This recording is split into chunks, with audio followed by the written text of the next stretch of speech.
లెక్కి మిరియాల చల్ల మిరపకాయలతో కారం రెడీ చేసుకుందామండి. చాలా బాగుంది. రైస్ లోకి, చపాతీలోకి, ఇడ్లీలోకి, దోశలోకి చాలా బాగుండిద్ది. చల్ల మిరపకాయల కారం రెడీ చేసుకుందాం.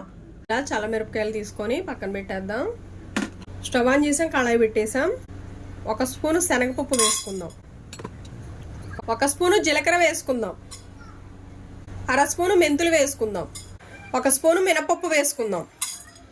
వీటిని లైట్గా ఫ్రై చేసుకుందాం.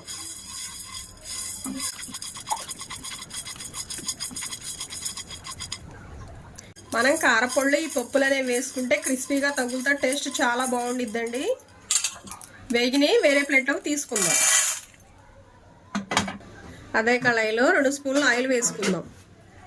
ఇలా చల్లమిరపకాయలు తొడాలు తీసుకొని వేపుకుందాం. లో ఫ్లేమ్ మీద వేపుదామండి. చల్లమిరపకాయలు అనేవి ఊరికినే మాడిపోతాయండి. లో ఫ్లేమ్ మీద వేపుకోవాలి. ఇలా ఫ్రై అయితే చాలండి. ఇలా వేగితే చాలండి. ప్లేట్లోకి తీసుకుందాం.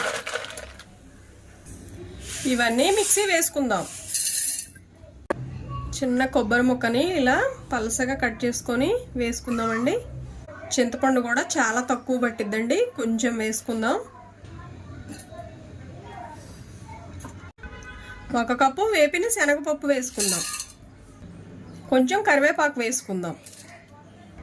వెల్లుల్లి వేసుకుందాం. చల్లమిరపకాయలు కూడా వేసుకుందాం.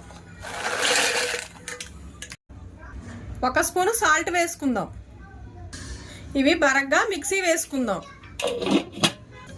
మనకి చల్లమిరపకాయలతో కారం రెడీ అయిందండి. ఇలా బరగ్గా మిక్సీ వేసుకుంటే టేస్ట్ బాగుండిద్ది.